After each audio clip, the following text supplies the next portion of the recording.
आज मैं यहाँ उपस्थित हूँ यमुना बैंक मेट्रो स्टेशन के समीप बने हुए गौशाला में। यमुना पर्यावरण गौशाला जिसके संरक्षक स्वामी जी हैं, और आश्चर्य होगा आपको जानकर कि स्वामी जी कई वर्षों से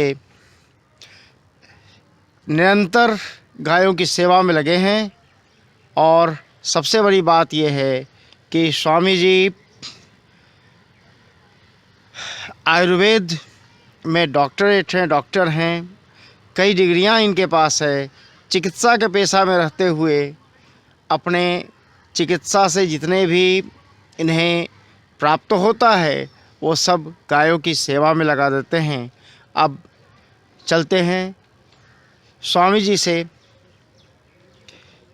जानते हैं कैसे इनको ये सब प्रेरणा मिली और कैसे गायों के संरक्षण में कार्य कर रहे हैं। स्वामी जी, स्वागत है आपका हमारे चैनल दिव्य रश्मि में। आपका भी श्री यमुना पर्यावरण गौशाला में हार्दिक स्वागत है। आप पधारे। स्वामी जी, कब से आप इसे संचालित कर रहे हैं? अभी आपने एक प्रश्न किया था कि ये प्रेरणा आपको कहाँ से मिली। जी, मैं समझता हूँ इस प्रश्न का उत्तर देना ज़्यादा ठीक रहेगा। जहाँ मथुरा में माता पिता दादी बाबा और पीलीभीत में गुरुजनों के द्वारा जो समाज सेवा का एक आदर्श, धर्म पालन का एक आदर्श रहा, तो उसमें सबसे पहले हमको ठाकुर जी की सेवा प्राप्त हुई। जब हम ठाकुर जी की सेवा करने लगे तो ठाकुर जी ने कहा थोड़ा सा और आगे बढ़ो, तो दीन दुखियों की सेवा प्राप्त हुई। जब कुछ पुण्य का और स्तर बढ़ा तब जाकर के हमको श्री गौ माता की सेवा करने का सौभाग्य प्राप्त हुआ। तो मैं ये मानता हूँ कि उत्तरोत्तर सेवा का जब पुण्य बढ़ा तब जाकर के मुझे ये 12-14 साल पूर्व गौ सेवा का अवसर प्राप्त हुआ। गौ सेवा में आपको कष्ट भी काफ़ी हुआ होगा। हाँ, ये एक ऐसी सेवा है कि जिसमें कि समाज और सरकार, प्रशासन सब दुख ही देते हैं, यहाँ तक कि प्रकृति भी दुख देती है। हमने यहाँ पर ये पर्यावरण गौशाला है, तो ये देखें, ये जंगल था और ऐसा जंगल था कि जिसमें सिवाय गंदगी और मलबा ये सब पड़ा रहता था यहाँ पर। लेकिन जब हमने इसको गोबर गोमूत्र से सींचा तो इसको उपजाऊ बनाने का प्रयास किया, तो यानी ये स्थिति रही कि न प्रकृति हमारा साथ दे, न सरकार साथ दे, न समाज साथ दे। इसके बावजूद धर्म का पालन करते हुए हमने गौ सेवा की, तो निश्चित है कि कुछ अच्छे लोग आते हैं निकल करके। इसमें सरकार की तरफ से आपको क्या क्या कठिनाइयाँ आई है? सरकार की तरफ से एक बहुत बड़ी समस्या ये है कि यहाँ पर चाहे ज़मीन घेर लो और चाहे धंधा करो, नर्सरी का कोई ढाबा खोल लो, सब कुछ स्वीकार है। नशे के अड्डे भी खुले हुए हैं। लेकिन अगर आप गौशाला कर रहे हैं तो गौशाला के नाम पर आपको जीने नहीं दिया जाएगा, गौशाला हटानी पड़ेगी। ऐसा लगता है कि नशे के अड्डे, ढाबा, यानी मीट के, कच्चे मीट के केंद्र, नर्सरियां वो सब खुल सकती हैं, लेकिन गौशाला खोलना एक अपराध है। इस भारतवर्ष में सरकारी जो मशीनरी है, सरकारी अधिकारी हैं, उनकी ऐसी मानसिकता देखी। गायों के साथ जो आपका लगाव रहा है, अभी तक कितनी गायों को आपने संरक्षित कर रखा है? जब हमने शुरू किया था तो उसके बाद में फिर आरएसएस की ओर से विश्व मंगल गौग्राम यात्रा प्रारंभ हुई। बड़े बड़े लंबे चौड़े भाषण देते थे। 100-200 लोगों से लेकर के 10-10 हज़ार 20-20 हज़ार लोगों की सभाओं को हम संबोधित करते थे। एक दिन थके हारे आकर के हम लेटे अपने कमरे में, क्योंकि ज़्यादा भाषण देने से भी थोड़ा थकान तो होती है। तो अचानक हमको अपनी माँ की एक बात याद आई कि जिसकी बात एक नहीं उसका बाप एक नहीं, कथनी करनी एक रखना। तो हम एकदम घबरा के बैठे हो गए और हमको माँ की बात का स्मरण हुआ कि जिसकी बात एक नहीं उसका बाप एक नहीं। बोले हम भाषण तो दे रहे हैं लेकिन एक भी गाय नहीं पाल रहे। तब जाकर के हमने धीरे धीरे प्रयास किए और अब जो स्थिति आज की डेट में आपके पास 10 गौशालाएं हैं। फरीदाबाद अभी अभी खुलवाई है, गाज़ियाबाद, खुर्जा, दिल्ली, मथुरा, इस तरीके से गौशालाएं जहाँ मिलता है। हमारा एक मोडस ऑपरेंडी ये है कि मनुष्य माने कुछ सद्भावी मनुष्य तो इस संसार में है ही हैं। वो सद्भावी मनुष्य, उनके संसाधन, आवारा दुखी गाय, इन दोनों को लेकर के कहीं ना कहीं कोई ना कोई या तो कोई व्यक्ति जगह दे देगा या सरकारी ज़मीनें बहुत सारी खाली पड़ी हैं, कहीं भी अपने गाय की सेवा के लिए कर लिया जाए। तो इस तरीके से इस समय अनुमानित भिन्न भिन्न जगहों को लेकर के 300 से ऊपर गोवंश ये कहा जा सकता है विनम्रता से कि वो हमारे प्रयासों के द्वारा है। आप चिकित्सक हैं,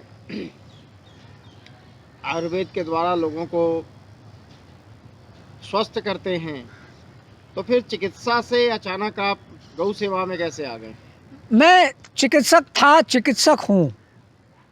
मैं जब दिल्ली आया, माने ऐसा नहीं है कि माता पिता के पास जा अध्ययन करता है बच्चा हाई स्कूल इंटर तक, उसके बाद कंपटीशन देता है, फिर वो सिलेक्शन हो जाता है। तो मैं बीएमएस चिकित्सक के रूप में ही समाज में उतरा था और आज भी मैं बीएमएस चिकित्सक हूँ। मैंने कोई चिकित्सा बंद नहीं की है और चिकित्सक बनने के बाद ही मैं साधु बना, तो भी मैंने चिकित्सा बंद नहीं की, अपनी क्लिनिक को बराबर जारी रखा। आज मैं गौ सेवा में हूँ तो भी मैंने चिकित्सा बंद नहीं की है। इसलिए चिकित्सा भी चल रही है और गौ सेवा भी चल रही है।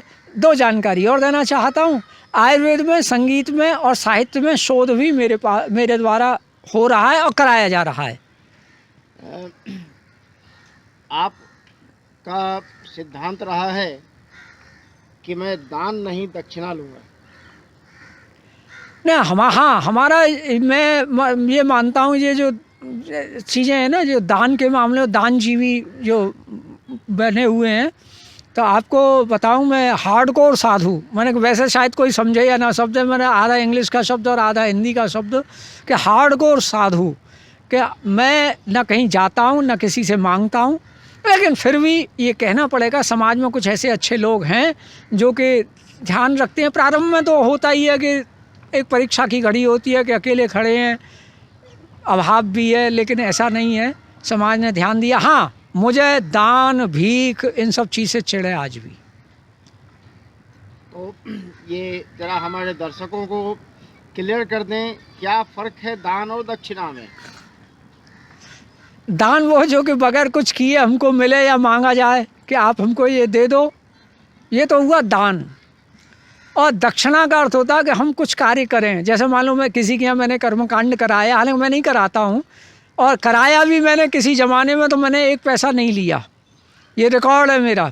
तो दक्षिणा का मतलब है कि हम कोई कर्मकांड कराएं, कोई ज्योतिष करें, कोई तंत्र मंत्र करें, कोई पूजा पाठ करें, फिर उसके बाद में पारिश्रमिक रूप में जो हमको मिलता है, या हमने किसी की नाड़ी देखी, प्रेस्क्रिप्शन लिखा, तो उसको दक्षिणा रूप, दक्षिणा का मतलब फीस, तो कुछ करके कुछ लिया जाए उसका नाम दक्षिणा।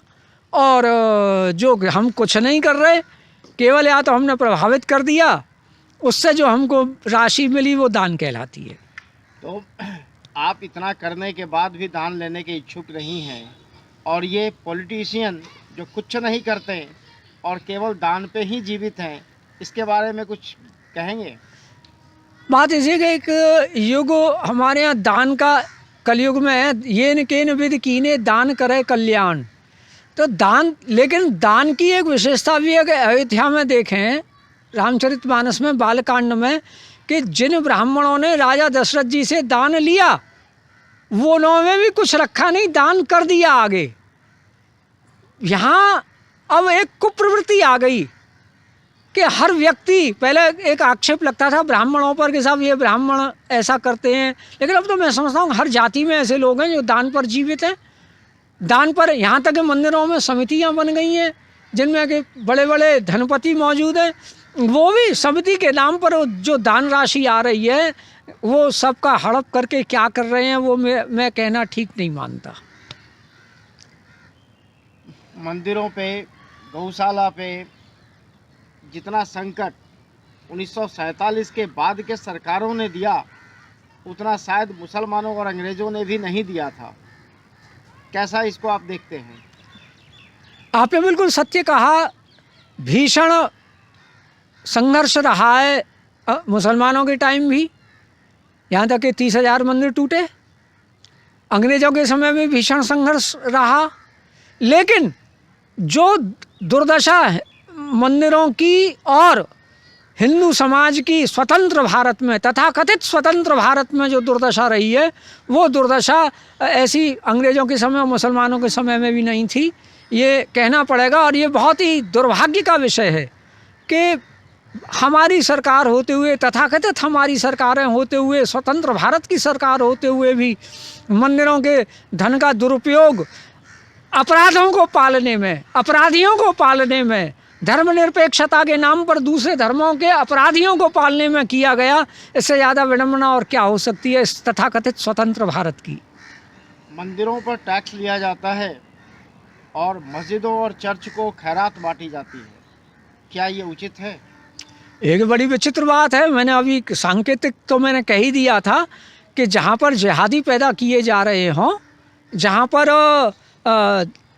ये कहा जा रहा हो कि मारने काटने का ही नाम धर्म है, काफिरों की हत्या करने का ही नाम धर्म है, हम तो वंदे मातरम नहीं गाएंगे, तिरंगे को सलाम नहीं करेंगे, ऐसी चीज़ें जहाँ पढ़ाई जाती हों, यानी मैं तो ये कहूँगा कि हमारे यहाँ धर्म का अर्थ बड़ा विचित्र है कि परद्रोही, परदाररत, परधन, पर अपवाद।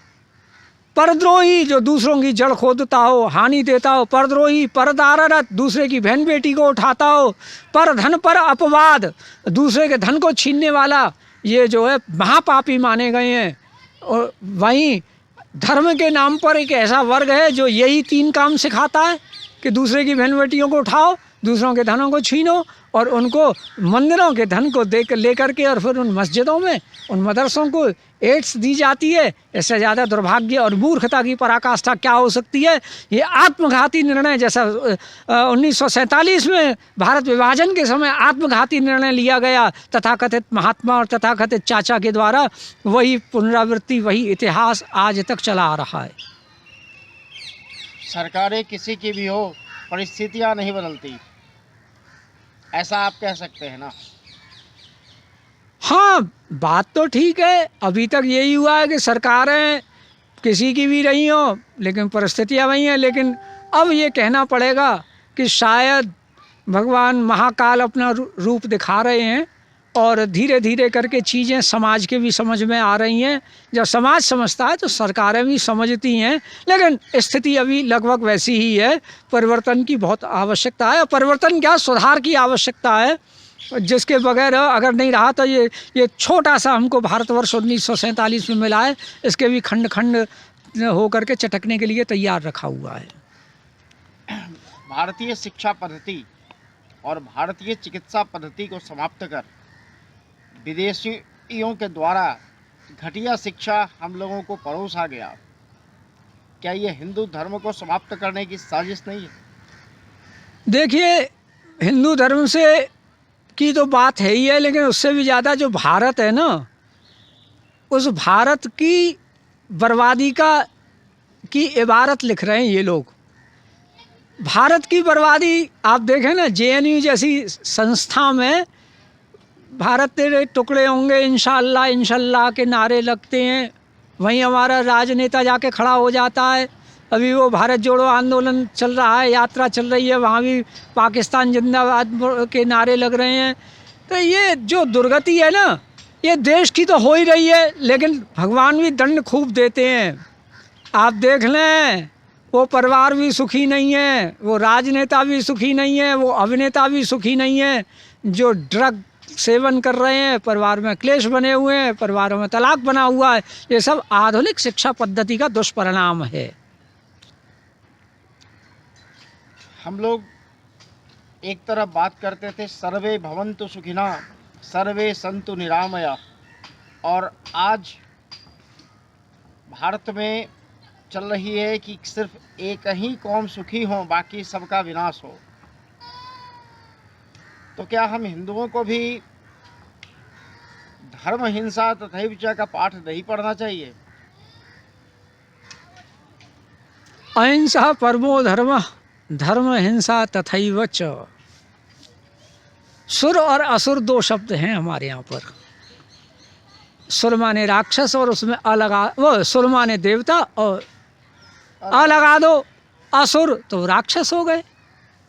और हमारे यहाँ ये भी कहा गया है कि मैं आपके प्रश्न के से पूर्व कुछ कहना चाहता हूँ साहित्य की का सहारा लेकर के।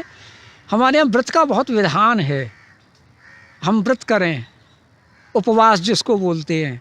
लेकिन उस उपवास में यदि इतना उपवास हो जाए कि हमारी मृत्यु हो जाए तो हमको नरक मिलता है।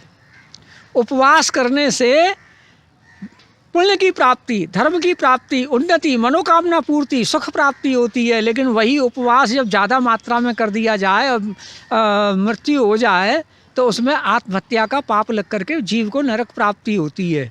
ऐसे हमारा दान का भी दशांश बताया है कि दशांश माने अपने परिवार का पालन करते हुए एक हिस्सा हम समाज के लिए दान करें, समाज की सेवा में लगाएं। लेकिन ऐसा नहीं है कि बच्चे भूखे मरें, हम भूखे मरें, हम उन्नति न कर पाएँ, बच्चे पढ़ न पाएँ और तो हम दान में करें। तो ऐसे ही धर्म हिंसा तथैव च। मैं सर्वे भवन्तु सुखिनः, तो सर्वे में मैं भी तो हूँ। मैं और मेरा परिवार, मेरी जाति, मेरा धर्म, मेरा देश। अगर मेरा देश बर्बाद हो रहा है, अगर मेरी जाति बर्बाद हो रही है, या जाति का मतलब मैं ब्राह्मण क्षत्रिय वैश्य शूद्र से नहीं बात कर रहा हूँ, मैं सनातन धर्मियों से बात कर रहा हूँ। हमारी एक ही जाति है, हम सनातनी हैं। अगर हम सनातनी ही नष्ट हो रहे हैं तो ऐसी अहिंसा हमको नहीं चाहिए। हमारे यहाँ धर्म हिंसा तथैव च। और इसके 3 आदर्श मैं सामने रखता हूँ, ज़्यादा गलत फहमी पालने की लोगों को आवश्यकता नहीं है। महाराणा प्रताप, छत्रपति शिवाजी और गुरु गोविंद सिंह जी, ये तीनों उदाहरण, क्योंकि अन्य उदाहरणों को मैं दूंगा तो बकवास करने लगेंगे लोग, लेकिन तीनों उदाहरणों में धर्म हिंसा तथैव च। इन्होंने बाण भी उठाए, अपनी रक्षा भी की, राष्ट्र रक्षा भी की। तो और जब बाण उठाया जाएगा तो हिंसा तो होगी ही होगी। भगवान श्री कृष्ण भी तो एक उदाहरण है, बंसी बजाने वाला चक्र भी उठाता है। बात ऐसी है, मैंने जानबूझ करके नाम नहीं लिया क्योंकि मैं भी कहलवाना चाहता हूँ। क्योंकि ये हम जिस युग में बैठे हैं ना, इसमें मूर्ख बुद्धिजीवी ज़्यादा हैं। और एक बात बड़ी कड़वी कह देना चाहता हूँ, पहले जो अपराध करता था वो गरीब और अल्प शिक्षित करता था, मतलब अनपढ़ और गरीब करता था। आप देखें बहुत सारे, लेकिन आज की डेट में जो अपराध कर रहे हैं वो उच्च शिक्षित और संपन्न लोग कर रहे हैं। ये एक अंतर आया। तो मैं अगर भगवान श्री कृष्ण का नाम पहले ही ले देता तो शायद कुछ और बात होती। लेकिन खंडन कर दो ना महाराणा प्रताप का, खंडन कर दो ना शिवाजी का, गुरु गोविंद सिंह जी का, हम तुम्हारी औकात जब जाने। अब आपके प्रश्न का मैं तो समाधान करता हूँ और समर्थन भी करता हूँ कि भगवान श्री कृष्ण ने कहा यो यथामाम प्रपद्यन्ते तांस तथैव भजाम्यहम्। जाकी रही भावना जैसी प्रभु मूरत देखी तिन तैसी। सुपड़खा ने अगर झूठ बोला भगवान से कि मैं कुंवारी हूँ और तुम मेरे पति बन जाओ, तो ठाकुर जी ने कहा तू झूठी, बोले मैं माँ झूठा। और कहा आहै कुंवर मोर लघु भ्राता। तेरी भावना अगर दूषित है, तू विधवा है, तू बूढ़ी है और मेकअप करके जो जवान बन करके आ गई, कुंवारी बन करके, महा झूठी व्यभिचारिणी सुपर्णखा, तो तू झूठी तो मैं भी झूठा। बोले कि जा तू जैसी सांपनी का विवाह हो जाए एक, माने आए कुंवर मोर लघु भ्राता, मेरा जो छोटा भाई कुंवारा है। तो ये तो त्रेता की बात है। तो हमारे द्वापर में भगवान श्री कृष्ण ने बड़ी 2 मार्मिक बातें आनंदमयी कि ताहे अहीर की छोरिया छचिया वर छाछ पे नाच नचावे, जिनको योगिंद्र दुर्गम गतिर मधुसूदनोपी, जिनको बड़े बड़े योगी जन भी प्राप्त नहीं कर पाते, ऐसे श्री कृष्ण ब्रज में गोपियों की मीठी मीठी बातों पर नृत्य करते हैं। वहीं जब अपनी पे आता है वही श्री कृष्ण, वही सीधा श्री कृष्ण। तो दुर्योधनों और दुर्योधनों की सभा में चुप बैठने वाले धर्मात्मा भीष्म, द्रोणाचार्य गर्दन कटवा देता, काट गर्दन। ये भी हमारे यहाँ का ही उदाहरण है।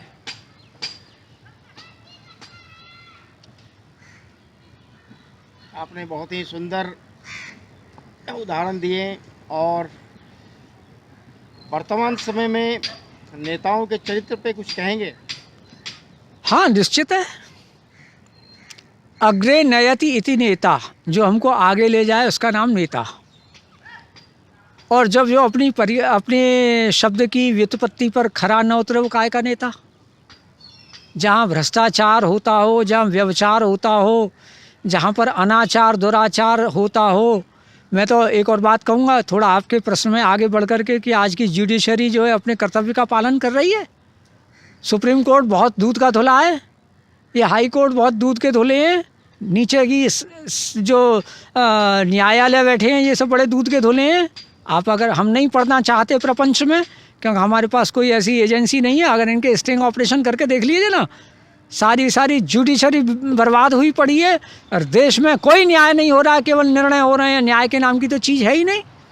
तो इसलिए मेरा तो आपके प्रश्न में मैंने अपनी ओर से ऐड किया कि नेता ही नहीं, न्यायालय भी जो है भ्रष्ट हुए पड़े हैं, अकर्मण्य हुए पड़े हैं। आज भारतवर्ष में क्रांति की बहुत आवश्यकता है। तो अंग्रेज़ों ने तो आपको इसीलिए ऐसी कानून व्यवस्था दी कि आपको न्याय न मिले, शिक्षा ऐसी दी कि आप शिक्षित न हो सकें। भारत में आज आप देख लें शिक्षा का स्तर क्या है। आप तो बहुत नज़दीक से देख रहे हैं सभी चीज़ों को। शिक्षा लोग पढ़े लिखे हो रहे हैं लेकिन शिक्षित नहीं हो रहे हैं। क्या आपको ऐसा लगता है? देखिए, क्रांति की आवश्यकता है। एक समय भारतवर्ष में ताजमहल को माना जाता था, आज ताजमहल की बजाय जो है विश्वनाथ कॉरिडोर की चर्चा चल रही है, केदारनाथ जी की चर्चा चल रही है, राम जन्मभूमि मंदिर बन रहा है। क्रांति, एक बहुत अच्छी क्रांति और आई, मैं नहीं जानता किस तरह, टी.एन. शेषन। किसी समय किस तरीके के भ्रष्टाचार होते थे चुनाव आयोग में, कोई जानता भी नहीं था कि कौन है चुनाव आयुक्त और क्या क्या नहीं होता था। अखबारों में पुरानी खबरें देख ली जाएं, लेकिन टी.एन. शेषन जब आए तो उन्होंने परिस्थितियों को परिवर्तित किया। आज चुनाव आयुक्त का नाम दुनिया जानती है। और चुनाव, ये देखें मेरे पीछे गौ माता अपना प्यार जता रही है, ये हमारी छोटी जीजी है। छोटी जीजी का मतलब छोटी बहन, और बड़ी बहन उधर। तो ऐसे ही आज भारतीय चुनाव आयोग ने एक मानदंड स्थापित किए हैं। तो मैं ये तो मानता हूँ क्रांति की बहुत आवश्यकता है, और क्रांति का सूत्रपात भी हो चुका है। और परिवर्तन आते आते, क्योंकि 70 वर्ष तो तथाकथित स्वतंत्र भारत की व्याधि है, तथाकथित महात्मा, तथाकथित चाचा की। अब हमको पुनः सरदार पटेल वाला रूप रखना पड़ेगा, उसके बगैर हमारा काम नहीं चलना। बहुत बहुत धन्यवाद, आभार आपका। आपने अपना कीमती समय दिया हमारे चैनल के लिए। आपका बहुत बहुत धन्यवाद।